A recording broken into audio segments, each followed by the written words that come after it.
Hello बच्चों, स्वागत है आपका हमारे YouTube channel bright academy classes पे। हम आज लाए हैं part 4।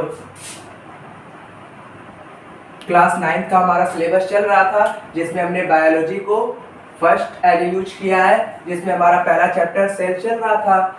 Third part, first second third हमने इसका ला दिया है। ठीक है, थर्ड पार्ट में हमने क्या कवर किया था? उसमें हमने देखा था type of cell on the basis of nucleus. उसमें देखा था यूकैरियोटिक सेल,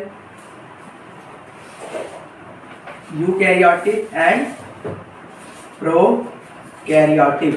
ठीक है, हमने उस वीडियो में क्या कवर किया था? यानी टाइप्स ऑफ सेल, यानी सेल के प्रकार हमने यूकैरियोटिक एंड प्रोकैरियोटिक दोनों कवर कर लिया था। क्या बताया था? यूकैरियोटिक मतलब न्यू न्यूक्लियस, जिसका केंद्रक यानी जिसका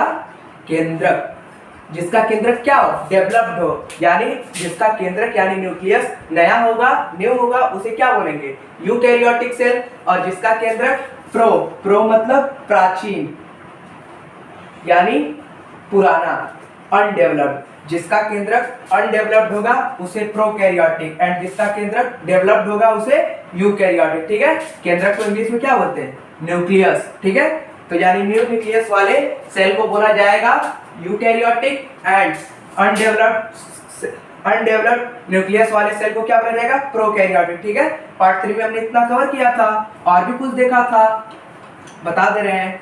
हमने क्या देखा था? Protective layer. क्या देखा था? Protective layer. प्रोटेक्टिव लेयर को क्या बोलते हैं? सुरक्षात्मक त्वचा या बाहरी त्वचा। किसकी? सेल की। सेल की प्रोटेक्टिव लेयर हमने दो बताई थी। कौन सी?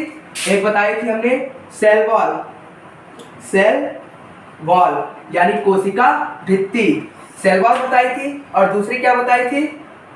बताइए।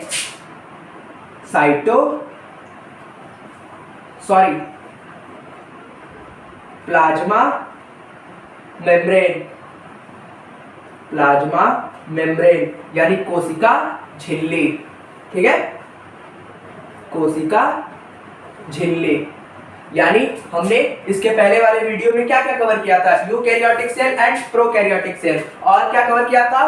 प्रोटेक्टिव लेयर यानी बाहरी त्वचा। सेल कवर किया था, सेल वॉल। ये किस में प्रेजेंट होता है? बोलेंगे यस सर, ये प्लांट में प्रेजेंट होता है। ठीक है, ये सेल वॉल है यानी कोशिका भित्ति प्रोटेक्टिव लेयर की तरह काम करती है, यानी बाहरी त्वचा की तरह काम करती है। सर ये किसका बना होता है? बताए थे, हम भूल गए। किसका बना होता है? सेलुलोज का। किसका? सेलुलोज का। सेलुलोज में प्रोटीन होती है जिसका नाम क्या है? लिग्निन।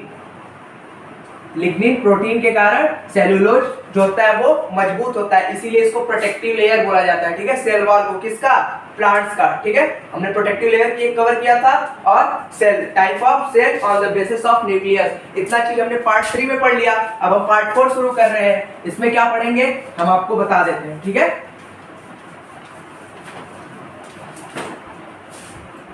हमको सेल के बारे में पढ़ना है, तो सबसे पहले हमको पढ़ना होगा प्रोटेक्टिव लेयर, जो हमने कवर कर लिया। एक हमको पढ़ना है प्रोटोप्लाज्म। क्या पढ़ना है?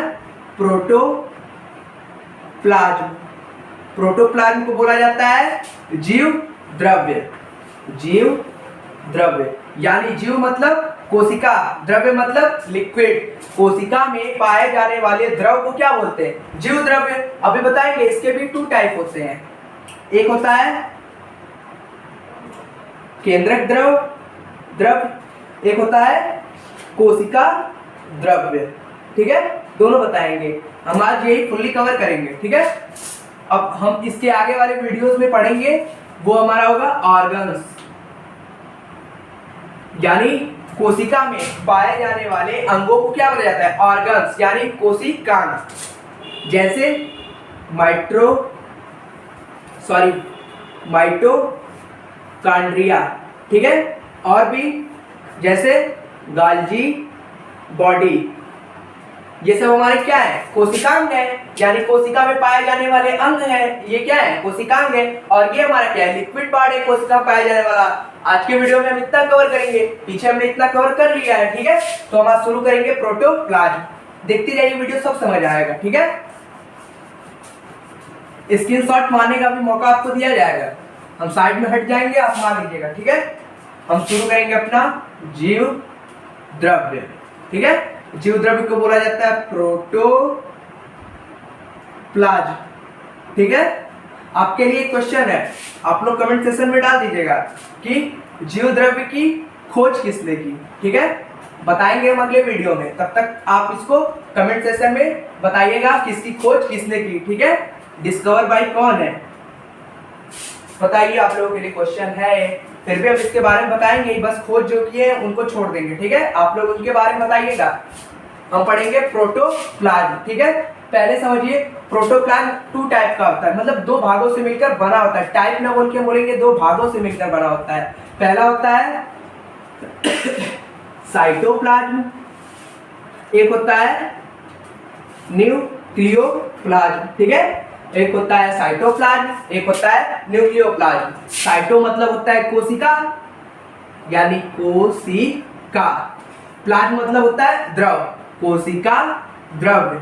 और न्यूक्लियोप्लाज्म मतलब, न्यूक्लियस मतलब होता है केंद्रक, पाए जाने वाले द्रव को केंद्रक द्रव्य, ठीक है। चीजें क्लियर हो गई होंगी नाम से ही आपको, यानी कोशिका में पाए जाने वाले द्रव को कोशिका द्रव, केंद्रक में पाए जाने वाले द्रव को केंद्रक द्रव। अब बोलेंगे सर कोशिका में ही तो केंद्रक है, फिर इसको क्या है आप केंद्रक द्रव अलग से बोल रहे हैं, ठीक है। इन चीजों को भी कवर कर रहे हैं, ठीक है। आपके पास ये क्वेश्चन बनना चाहिए, ठीक है, कि सर आप ऐसा क्यों करते हैं, मतलब क्यों बताते हैं। न्यूक्लियोप्लाज्म जब कोशिका के अंदर ही मिल रहा है ना, तो फिर हम इसको क्या नहीं कोशिका द्रव ही बोल देते हैं, क्या हम अलग नाम दिए। उन चीजों को आप देखेंगे, ठीक है। फिगर के माध्यम से हम आपको दिखा रहे हैं, बस समझते चलिए। ये हमारा हो गया कोशिका झिल्ली, ठीक है। ये क्या है, प्लाज्मा मेम्ब्रेन। हम इसको पीएम से डिनोट कर, इसको हिंदी में क्या बोलते हैं, कोशिका झिल्ली, ठीक है। हिंदी में बोलते हैं कोशिका झिल्ली, यानी हम सबका शॉर्ट फॉर्म लेके चलेंगे। एक्सप्लेन करके पहले बता दिए कि कोशिका झिल्ली क्या होता है, ठीक है। यानी कोशिका को चारों तरफ से घेरे हुए एक परत होती है पतली, जिसको क्या बोला जाता है, कोशिका झिल्ली। ये क्या होती है, सेमी परमिएबल, यानी अर्धपारगम्य झिल्ली होती है, ठीक है। हमने इसको पीएम से डिनोट किया, हमको लगता है इसमें कोई समस्या नहीं होगी, ठीक है। यानी कोशिका को चारों तरफ से घेरे हुए एक झिल्ली है, जिसको कोशिका झिल्ली कहते हैं। अब इसमें लिक्विड पार्ट भरा है, ऐसे लिक्विड। ये हमारा न्यूक्लियस है, इसको भी छोड़ दीजिए, ठीक है। अभी बस इतना समझिए, इसमें लिक्विड भरा है। इसमें क्या भरा है, ये लिक्विड किसमें भरा है, कोशिका में। कोशिका को बोलते हैं साइटो और लिक्विड को बोलते हैं प्लाज्म, यानी साइटोप्लाज्म कोशिका द्रव्य। इसको क्या बोलते हैं, कोशिका द्रव्य। अब कोशिका के अंदर इसका केंद्रक है, केंद्रक के अंदर केंद्रिका होता है, ठीक है। इसको छोड़ देते हैं अभी। इसमें भी लिक्विड भरा होता है, ठीक है।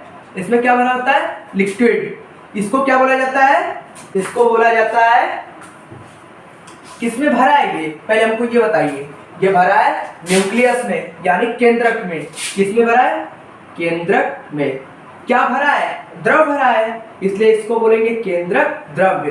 कोशिका में पाए जाने वाले द्रव्य को कोशिका द्रव्य, केंद्रक में पाए जाने वाले द्रव को केंद्रक द्रव, यानी केंद्रक द्रव कोशिका द्रव। इन दोनों के आपस में मिलने से क्या बनता है, जीव द्रव्य। क्या बनता है, जीव द्रव्य। आई होप ये चीजें अब क्लियर हो गई होंगी। जीव द्रव्य कोई पूछे किसे कहते हैं तो बता दीजिएगा, केंद्रक द्रव तथा कोशिका द्रव के आपस में मिलने से जीव द्रव्य यानी प्रोटोप्लाज्म का निर्माण होता है, ठीक है। कोई क्रॉस क्वेश्चन इससे पूछते हैं। रुकिए हम एक क्वेश्चन बता देते, पहले इतना क्लियर कर लीजिए। यानी कोशिका में पाए जाने वाले द्रव को कोशिका द्रव, केंद्रक में पाए जाने वाले द्रव को केंद्रक द्रव, ठीक है। इन दोनों के मिलने से जीव द्रव्य का निर्माण होता है। चीजें क्लियर। आइए हम एक क्वेश्चन कर लेते हैं, फिर आज का सेशन यही एंड करेंगे। चलिए एक क्वेश्चन कर लेते हैं। क्वेश्चन पेपर में ये आया था, क्वेश्चन था क्या कोशिका द्रव्य जीव द्रव्य का भाग है, भाग है। आंसर क्या होगा इसका? हमने आपको क्या बताया, जीव द्रव्य यानी प्रोटोप्लाज्म। कितने भाग होते हैं इसके? दो। एक होता है साइटोप्लाज्म, एक होता है न्यूक्लियोप्लाज्म। हमसे क्या पूछा है? क्या कोशिका द्रव्य, क्या कोशिका द्रव्य जीव द्रव्य का भाग है? हाँ, जीव द्रव्य का भाग है, यानी ये क्वेश्चन का आंसर क्या होगा? हाँ, यानी यस। यही क्वेश्चन पूछता, क्या जीव द्रव्य, क्या जीव द्रव्य कोशिका द्रव्य का भाग है? अगर आपसे पूछेगा क्या जीव द्रव्य यानी प्रोटोप्लाज्म कोशिका द्रव्य यानी साइटोप्लाज्म का भाग है, पार्ट है, तब बताइए। यानी जीव द्रव्य, जीव द्रव्य कोशिका द्रव्य का भाग है? नहीं सर, इसका आंसर नो, यानी नहीं में आया होगा। ठीक है, आई होप आपको चीजें अच्छे से क्लियर हो गई होंगी। हमने इस वीडियो में प्रोटोप्लाज्म क्लियर कर लिया है। अगले वीडियो में हम कोशिका के अंदर पाए जाने वाले ऑर्गन्स को लेके आएंगे। ठीक है, मैं एक फ्लो चार्ट बना देता हूं जिसको आप लोग स्क्रीनशॉट ले लीजिए। ठीक है, देखिए हमने क्या पढ़ा? हमने पढ़ा जीव द्रव्य, जीव द्रव्य है इसके दो भाग, कोशिका में पाए जाने वाले द्रव को कोशिका द्रव्य और केंद्रक में पाए जाने वाले द्रव को केंद्रक द्रव्य। ठीक है, अगले वीडियो में हम आपके लिए लाएंगे, इसका स्क्रीनशॉट ले लीजिए। ठीक है, आप इसके खोज किसने की वो हमको कमेंट सेशन में बताइएगा। इस वीडियो में हम इतना रखते हैं, अगला वीडियो हमारा आएगा पार्ट 5 सॉरी, इसमें हम आपको प्रोटोप्लाज्म के वर्क के बारे में बताएंगे एंड उसके ऑर्गन्स का अगला वीडियो लेके आएंगे। तब तक के लिए धन्यवाद।